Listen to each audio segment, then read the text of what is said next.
2000 నేను చూపిస్తాయి. మాట్లాడేటప్పుడు ముఖ్యమంత్రి పదవిలో ఉన్నప్పుడు చాలా జాగ్రత్తగా మాట్లాడాలి. రైతుల కళ్ళల్లో ఆయన ఆనందం చూసిందట. రైతుల కళ్ళల్లో కన్నీళ్లు పెట్టించినావు. రైతులు ఒకవైపు ఆత్మహత్యలు చేసుకుంటున్నారు. సురేందర్ రెడ్డి అనే రైతు ఇవాళ దుబ్బాక మండలానికి సంబంధించిన రైతు ఆత్మహత్య చేసుకున్నాడు. రైతు భరోసా ఈ రోజుకి ఇయ్యలేను, ఎగ్గొట్టినావు. ఇంకెప్పుడు ఇస్తావు? వానకాలం అయిపోయింది. 7500 రూపాయల రైతు భరోసా ఇవ్వకుండా రైతులను ఉసురు పోసుకుంటున్నావు. వడ్లకు బోనస్ అన్నావు. నీ యొక్క ఎలక్షన్ మేనిఫెస్టోలో దొడ్డు వడ్లకు బోనస్ అని చెప్పి ఇవాళ సన్నాలకు మాత్రమే బోనస్ అని సన్నాయి నొక్కులు నొక్కలేవా? నీ మేనిఫెస్టోలో అన్ని పంటలకు బోనస్ అన్నావు. మక్కల కన్నావు, కందుల కన్నావు, శనగల కన్నావు, పెసర్ల కన్నావు. ఏమైంది బోనస్? అన్ని పంటలకు బోనస్ ఇవ్వకుండా బోనస్ను బోగస్ చేసి రైతులను మోసం చేసిన సన్నాసి ఎవడు అని నేను అడుగుతా ఉన్నా. చెప్పు. ఇలా రైతులను ఎక్కడ ఆనందం ఉంచినావు? రుణమాఫీ సగం కాకపాయే, రైతు భరోసా ఇవాళకి వానకాలంకి అందకపాయే, పంటలకు బోనస్ బోగస్ అయిపోయే. అన్నీ ఉత్తమ మాటలేని. ఇవాళ రుణమాఫీ మొన్న మీరు చూశారు. ఇప్పుడు నేను వీడియో కూడా చూపిస్తా. ముఖ్యమంత్రి ఇవాళ మాట్లాడుతూ అంటాడు 2 లక్షల రుణమాఫీ తీసుకున్న వాళ్ళు, 2 లక్షల రుణం పైన ఉన్నటువంటి వాళ్ళు మీరు పైన ఉన్న డబ్బు కట్టండి, మరుక్షణం మీకు రుణమాఫీ చేస్తా అని ముఖ్యమంత్రి అంటున్నాడు. తుమ్మల నాగేశ్వరరావు గారు ఏమన్నారో ఒక్కసారి చూద్దాం.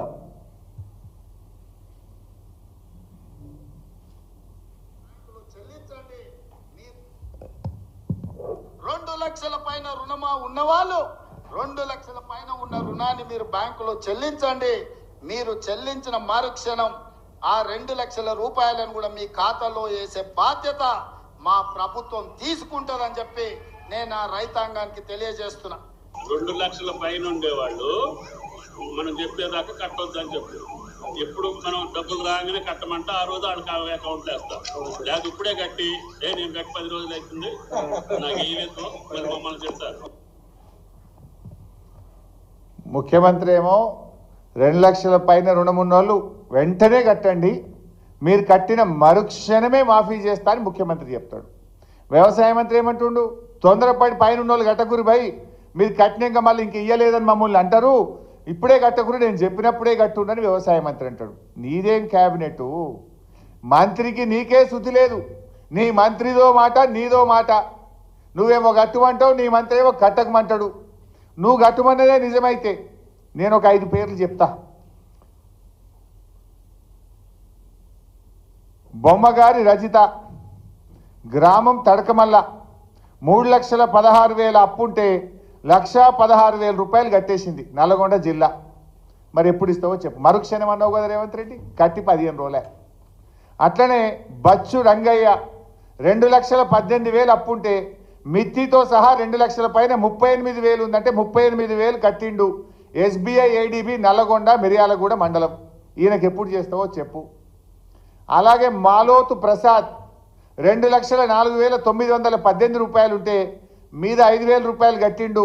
దామరచెర్ల మండలం యూనియన్ బ్యాంకు. కట్టి ఇప్పటికి 10 రోజులే. మరి మరుక్షణం నువ్వు అన్నట్టు రుణమాఫీ కాలే. అదేవిధంగా కమతం ఎల్లయ్య 3,20,000 ఉండే, మిత్తితో సహా 1,30,000 కట్టమంటే SBI జిల్లాల బ్రాంచ్లో 1,30,000 కట్టిండు. కట్టి ఇవాళకి 15 రోజులే. నువ్వు అన్నట్టు మరుక్షణం రుణమాఫీ కాలే.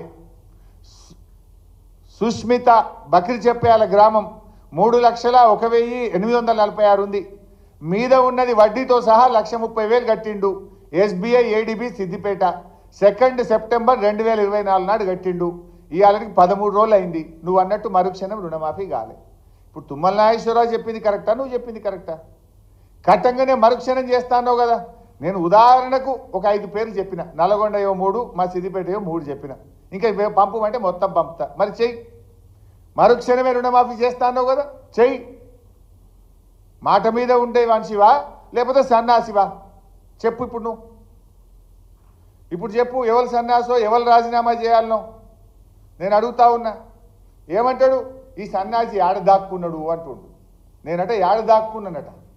ఇవాళ స్పీచ్లో మాట్లాడుతుండు గాంధీ భవన్లో. రాజీనామా చేస్తా అన్న సన్నాసి ఏడ దాక్కున్నాడు అన్నాడు. ఏడ దాక్కున్నా? నీ గుండెల్లో దాక్కున్నా, నీ గుండెల్లో నిద్రపోతున్నా. నిన్ను నిద్ర పట్టనీయకుండా అనుక్షణం రుణమాఫీ గురించి గుర్తు చేస్తూ నీ మెడలు వంచి అలా సగం రుణమాఫీ చేయించిన రేవంత్ రెడ్డి మిగతా సగం రుణమాఫీ చేసేదాకా కూడా నీ వెంట పడుతూనే ఉంటా. యాడుంటా? నీ గుండెలో నిద్రపోతా. అడుగడుగున నిన్ను గుర్తు చేస్తుంటా, అడుగడుగున నిన్ను నిలదీస్తుంటా. రాష్ట్రంలో 42 లక్షల మందికి రుణమాఫీ జరిగేదాకా నీ గుండెల్లో నిద్రపోతా. ఏడవండుకున్నావు అంటున్నావు? ఏడవండుకున్నా? రోజు నీ వెంటనే పడుతున్నా. యాడిసి పెట్టా నిన్ను? యాదాద్రి దేవుని దగ్గరికి పోయి కూడా నేను ఎక్స్పోజ్ చేసిన. ఇంకా మాట్లాడండి. 4th సిటీ గురించి మాట్లాడుతుండ్రు. 4th సిటీ అసలు 4th సిటీ ఎక్కడదే? దాని గురించి చెప్పు జర. ఎక్కడదో ఫార్మా సిటీ కోసం ఈ దేశములోనే ఫార్మా హబ్గా ఇవాళ తెలంగాణ రాష్ట్రం ఉంది. ప్రపంచమే మన దిక్కు చూస్తుంది. ఇంకా మనకు దగ్గర ఉద్యోగాలు రావాలి, పెట్టుబడులు రావాలి, ఈ రాష్ట్రం ప్రపంచంలో నంబర్ 1 కావాలని ఆనాడు కేసీఆర్ గారు, కేటీఆర్ గారు 1500 కోట్లు ఖర్చు పెట్టి 12,000 ఎకరాల భూమిని ఫార్మా సిటీ కోసం సేకరించారు. దాన్ని ఫార్మా ఇండస్ట్రీకి ఇవ్వకుండా నువ్వేదో దానికి 4th సిటీ పేరు పెట్టి రియల్ ఎస్టేట్ వ్యాపారం చేసే ప్రయత్నం చేస్తున్నావు. అది కాక నీ దగ్గర ఎక్కడితో చెప్పు? ఎక్కడిది 4th సిటీ? ఊదరగొడుతున్నావు. అంతా ఏదో నేనే చేసిన ఈ 4th సిటీ అంతా ఏదో నా క్రియేషన్ అని మాట్లాడుతున్నావు. వెనకటికటెవడో వంటంతా వండి పెట్టినాక వడ్డించడానికి వచ్చిందట. వడ్డించడానికి చేసి అంత నేనే చేసిన అన్నాడట. ఇది కేసీఆర్ గారు 12,000 ఎకరాలు 1500 కోట్లు ఖర్చు పెట్టి భూసేకరణ చేసి ఢిల్లీకి వెళ్ళి ఎన్విరాన్మెంట్ క్లియరెన్స్ తెచ్చి కోర్టుల్లో కేసులన్నీ క్లియర్ చేసి రెడీగా పెడితే దాన్ని ఫార్మాసిటీ చేయి నాయన అంటే 4th సిటీ అని పెట్టి రియల్ ఎస్టేట్ వ్యాపారం చేసే ప్రయత్నం చేస్తున్నావు. ఆనాడు ఏం మాట్లాడింది కాంగ్రెస్ పార్టీ? కాంగ్రెస్ అధికారంలోకి వస్తే రైతులకు భూములు వాపసు ఇస్తామన్నారు. ఈ వాపసి మరి అయితే ఫార్మాసిటీ పెట్టు, లేదంటే రైతులకు భూములు వాపసి. నీ 4th సిటీ డ్రామా ఏంది అని నేను అడుగుతా ఉన్నా ఈరోజు. ఇక ఉచిత కరెంటు గురించి మాట్లాడండి. రాజశేఖర రెడ్డి గారు ఉండగా ఉచిత కరెంట్ ఇచ్చిండట. తెలియదా? ఈ రాష్ట్ర రైతులకు తెలియదా? ఉచిత కరెంటు కాస్త ఉత్త కరెంట్ అయింది. అది దొంగ రాత్రి 7 గంటలని చెప్పి 4-5 గంటల కరెంట్ ఇవ్వలే. కాలిపోయే మోటార్లు, పేలిపోయే ట్రాన్స్ఫార్మర్లు. అది ఉత్త కరెంటు. నిజమైన ఉచిత కరెంట్ ఇచ్చింది కేసీఆర్. 24 గంటల నాణ్యమైన కాను రెప్పగొట్టినంతసేపు కరెంటు పోకుండా, మోటార్లు కాలకుండా, ట్రాన్స్ఫార్మర్లు కాలకుండా నాణ్యమైన కరెంట్ ఇచ్చిండు కేసీఆర్ గారు ఇచ్చిండు. ఆనాడు వైఎస్ ఇచ్చింది ఉత్త కరెంట్ అని రాష్ట్రంలో ఏ రైతుని అడిగినా చెప్తాడు. అన్నీ పగటి కలడిని 2 సార్లు గెలుస్తా, 10 ఏళ్ళు మాదే గవర్నమెంట్ అని పదే చెప్తున్నాడు. కాంగ్రెస్కి అంత సీన్ లేదు. రాజస్థాన్లో కాంగ్రెస్ పార్టీని ప్రజలు గెలిపిస్తే 5 ఏళ్ళ